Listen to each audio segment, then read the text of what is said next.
Это традиция такая. Омовением в Иордании православные христиане отмечают крещение, один из 12 главных церковных праздников. Назар Митрошкин и Вадим Алешечкин в крещенских купаниях принимают участие впервые. В Шелковском районе Иордании организовали на берегу реки Терек. По старинному русскому обычаю на богоявление пришли искупаться в купели несколько сот человек. Все это время здесь дежурили врачи и сотрудники МЧС. Здесь праздник, крещение Господня. Целый год не будем болеть. Мы сегодня купались. Сначала было страшно, а потом уже в первый раз, когда окунулись, было не страшно.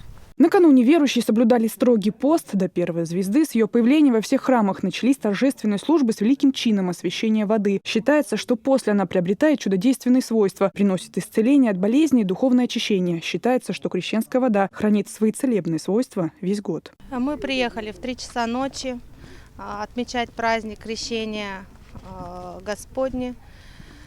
Пришли искупаться в открытом водоеме в Тереке. Это мы делаем каждый год.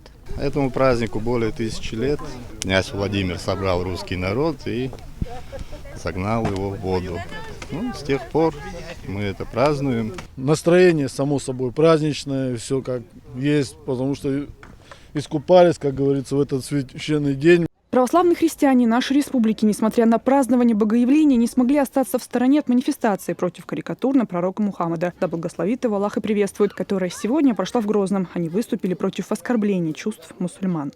Мы, православные жители станицы Черленой Шелковского района, против карикатур на святых и на все, что касается святости. То есть святости у нас касается это святые, родители. Карикатуры.